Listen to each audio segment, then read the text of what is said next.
हरे कृष्णा। आप सभी को मार्गशीर्ष मास की पूर्णिमा की बहुत सारी शुभकामनाएं। मार्गशीर्ष मास में आने वाली ये पूर्णिमा अत्यंत महत्वपूर्ण बताई जाती है, क्योंकि इसी दिन अन्नपूर्णा जयंती दत्तात्रेय जयंती का भी सुंदर पर्व आता है।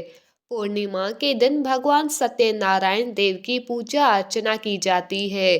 तो चलिए इस मार्गशीर्ष पूर्णिमा के अवसर पर हम सुनते हैं भगवान सत्यनारायण देव की ये प्राचीन कथा। आइए आज की सत्यनारायण व्रत कथा आरंभ करते हैं। एक समय श्री सूत गोस्वामी ने नैमिषारण्य में एकत्रित हुए सभी ऋषियों से कहा, हे ऋषिगण, पूर्व काल में उल्का मुख नामक एक जितेंद्रिय सत्यवादी और पराक्रमी राजा थे।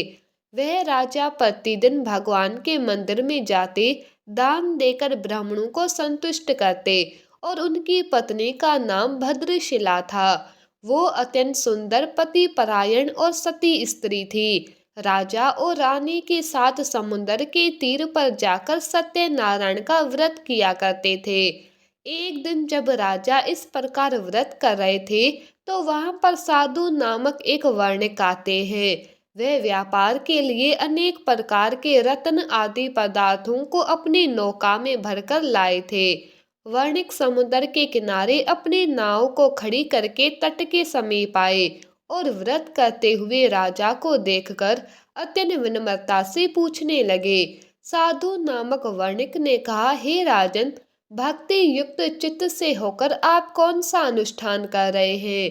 कृपया मुझे इस विषय में बताएं।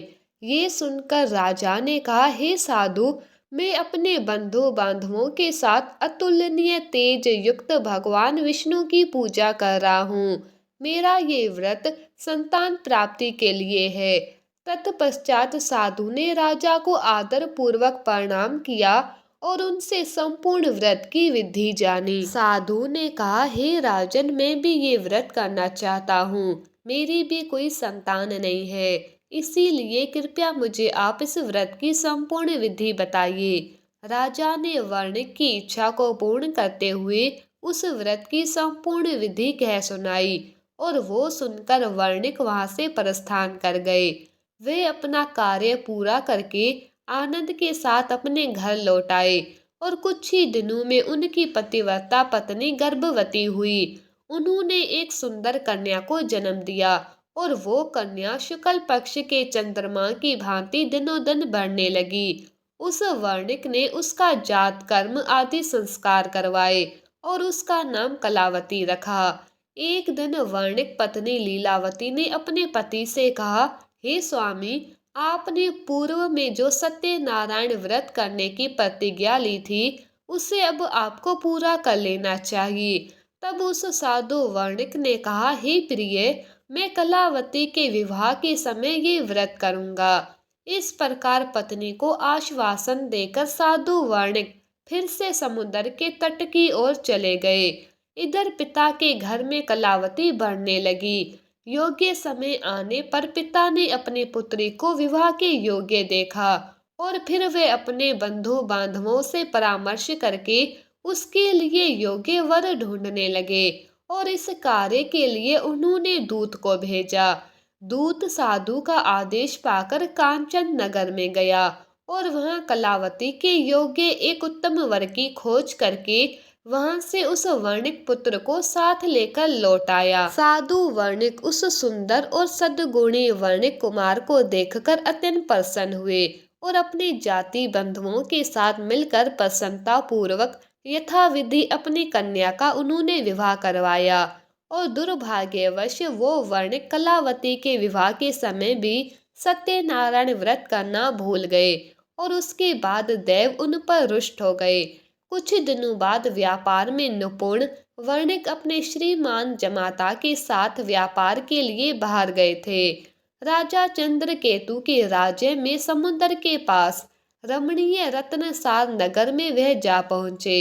वह एक रहने का स्थान बनाकर अपना व्यापार चलाने लगे और उसी समय भगवान सत्यनारायण ने साधु नामक उस वर्णिक को मिथ्यावादी जानकर उसे शाप देते हुए कहा, आज से कुछ ही दिनों में यहीं पर तुम दुख को प्राप्त करोगे। और उसी दिन एक चोर ने राजमहल में प्रवेश किया। उसने राजा का बहुत सारा धन चुराया और वो सब कुछ लेकर वो साधु के मकान के पास में रास्ते से जा रहा था। उसने मुड़कर पीछे देखा तो राजा के दूत उसके पीछे दौड़ रहे थे।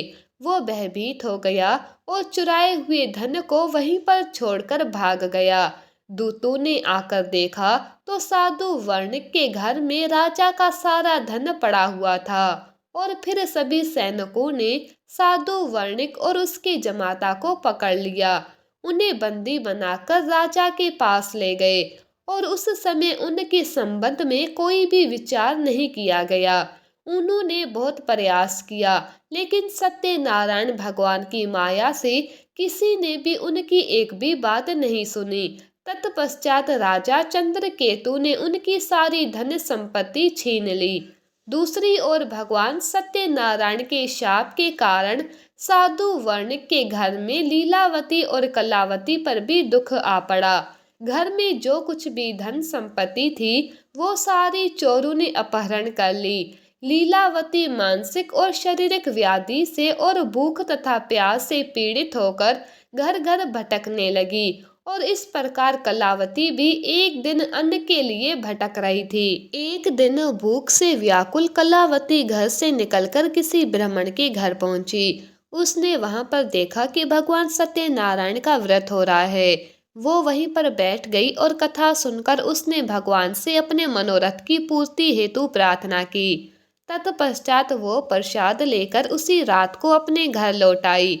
आने में विलंब होने के कारण लीलावती ने अपनी पुत्री को डांटा और उससे कहा, हे पुत्री, तू इतनी रात तक कहाँ थी? तब कलावती ने उत्तर दिया, माता, ब्राह्मण के घर पर सत्यनारायण भगवान का व्रत था, मैं उसी को देख रही थी। भगवान सत्यनारायण का व्रत संपूर्ण मनोरथों को पूर्ण करने वाला है।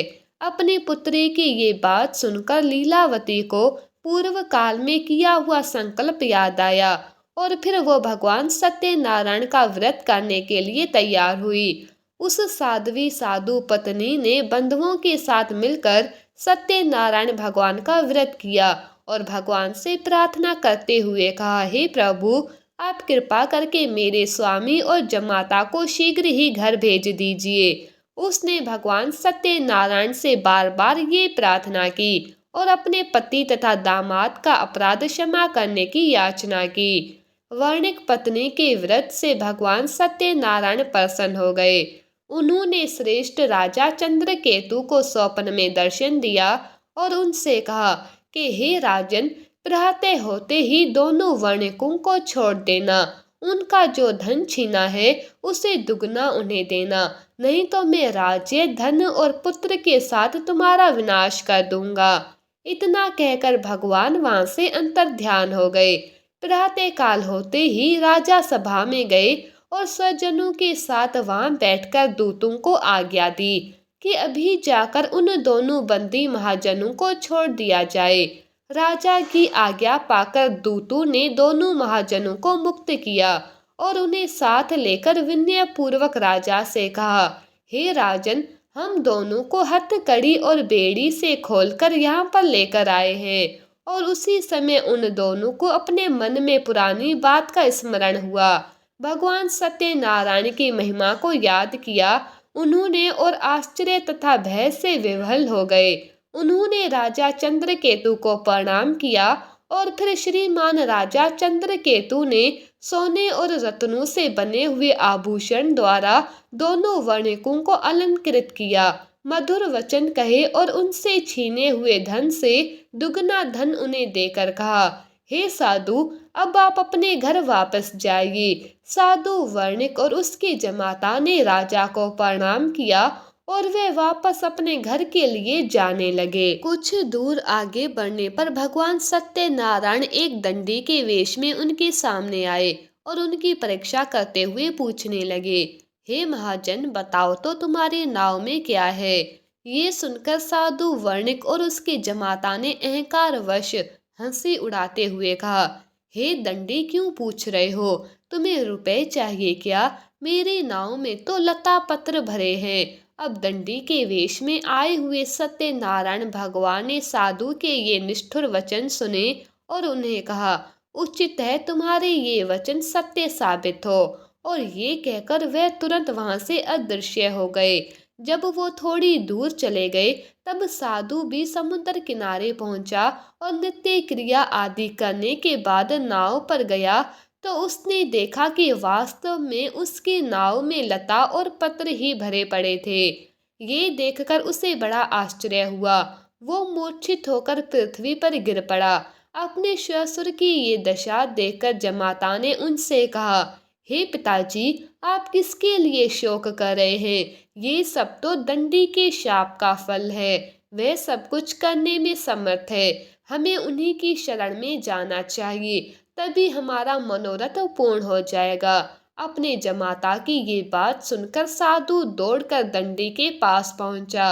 उनके दर्शन करके भक्ति पूर्वक नमस्कार किए और उनसे कहा, हे प्रभु, मैं बड़ा दुरात्मा हूँ। आपकी माया से मुग्ध होकर मैंने जो कुछ कह दिया उसके लिए मुझे क्षमा कीजिए। मैंने आपके सामने दुष्ट वचनों का प्रयोग किया। क्षमा ही साधुओं का धन है। साधु तो दूसरे का उपकार करने में लगे रहते हैं। इस प्रकार रोता हुआ वो विलाप करने लगा और दंडी के चरणों में गिर पड़ा। ये देखकर दंडी ने कहा, रो मत, मेरी बात सुनो। तुम मेरा अपमान करके मेरी पूजा से विमुख हो गए थे और उसी के फल स्वरूप बार बार तुम्हें दुख मिल रहा है। दंडी के रूप में आए हुए भगवान के ये वचन सुनकर साधु ने कहा, हे प्रभु, ब्रह्मा आदि स्वर्गवासी देवता आपकी माया से मोहित होकर आश्चर्यमय रूप और गुणों को नहीं जान पाते। मैं भी आपकी माया से मुक्त हूँ। मैं अपने वैभव के अनुसार आपकी पूजा करूँगा। मैं आपके शरणागत हूँ। मुझे पुत्र और वित्त दीजिए। कृपया मेरी रक्षा कीजिए। इस प्रकार साधु के भक्ति युक्त वचनों को सुनकर भगवान श्री हरि तुष्ट हो गए और उन्होंने साधु को मनचाह वर देकर वहीं पर अंतर ध्यान हो गए। तत्पश्चात साधु ने नाव पर चढ़कर देखा तो उसकी नाव फिर एक बार रत्न आदि से भर चुकी थी। तत्पश्चात साधु वर्णिक ने अपने मित्रों और जमाता के साथ मिलकर विधि पूर्वक भगवान सत्यनारायण का व्रत और उनकी पूजा की। बड़े हर्ष के साथ यात्रा आरंभ की और नौका बड़े वेग से चलने लगी। दोनों कुछ ही समय में अपने देश में वापस आ पहुंचे और तब साधु ने अपने जमाता से कहा, हे वत्स, ये देखो मेरी पूरी दिखाई दे रही है। तत्पश्चात साधु ने अपने धन के रखवाले दूत को नगर में भेजा और दूत ने साधु की पत्नी लीलावती के पास जाकर प्रणाम करते हुए कहा, हे माता, आपके पतिदेव अनेक प्रकार के धन और रत्नों के साथ अपने जमाता और मित्रों के साथ आ पहुंचे हैं। दूत के मुख से ये समाचार सुनकर उस साध्वी वर्णिक पत्नी और उसकी पुत्री अत्यंत हर्षित हो गए। उसने भगवान सत्यदेव की पूजा संपन्न की और अपनी पुत्री से कहा, हे पुत्री, मैं पति के स्वागत के लिए आगे जाऊंगी, तुम भी मेरे साथ चलो। माता की ये बात सुनकर कलावती ने सत्यनारायण का व्रत किया, लेकिन बिना प्रसाद लिए ही वो पति के सामने चली गई। इससे फिर एक बार भगवान सत्यनारायण रुष्ट हो गए। धन, रत्न और जमाई को लेकर नौका जल में अदृश्य हो गई।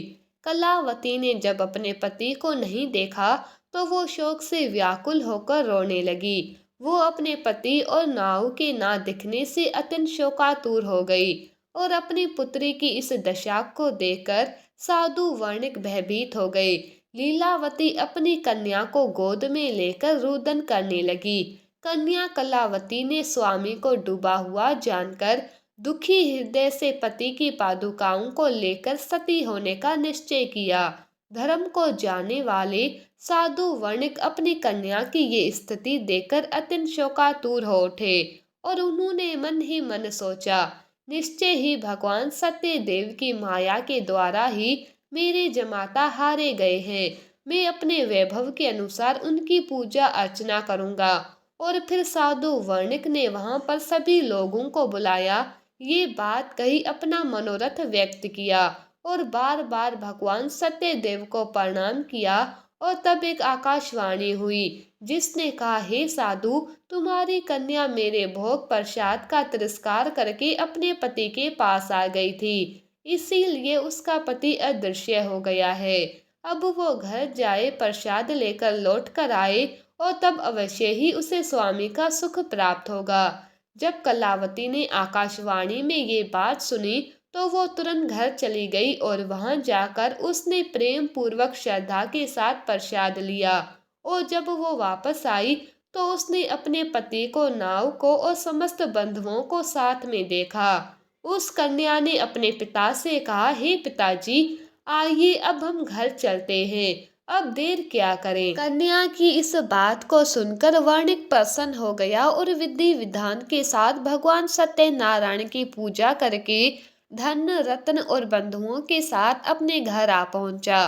तत्पश्चात प्रत्येक संक्रांति और पूर्णिमा के दिन यथाविधि भगवान सत्यनारायण की पूजा करता हुआ वो इस लोक में सुखी होकर अंत में सत्यपुर को प्राप्त हो गया। कथा का समापन करते हुए श्री सूत गोस्वामी ने कहा, हे ऋषिगण, इस व्रत का आचरण करके मनुष्य समस्त दुखों से मुक्त हो जाता है। विशेषतः कल युग में सत्य पूजा महान फल देने वाली है। इन देव को कोई सत्यनारायण कहते हैं और कोई कोई सत्य देव कहते हैं। ये अनेक रूप धारण करके सबके मनोरथों को पूर्ण करते हैं। और ये सनातन सत्य देव कल युग में सत्य व्रत के रूप में अवतरित हुए हैं। जो भी मनुष्य नित्य इसका पठन या श्रवण करता है, भगवान सत्य देव के प्रसाद से उसके समस्त पाप नष्ट हो जाते हैं। ये थी भगवान सत्यनारायण देव की कथा। शास्त्रों में कहा गया है कि जो भी मनुष्य पूर्ण श्रद्धा और निष्ठा से इस कथा का श्रवण भी करता है या किसी और को सुनाता है, उसे भगवान श्री विष्णु की विशेष कृपा प्राप्त होती है और इस मास के पवित्र समय में इसका पालन करने का पुण्य फल मिलता है। तो हमें आशा है कि ये कथा आपको अच्छी लगी होगी और इसका श्रवण करके आप अपने भगवान सत्यनारायण देव के व्रत को सफल बनाएंगे। इसी प्रार्थना के साथ आज की कथा को यहीं पर विराम देते हैं और फिर मिलेंगे बहुत जल्द एक और पौराणिक कथा के साथ, बिना किसी मिलावट के, आपके अपने चैनल MK स्टोरीज पर। हरे कृष्णा।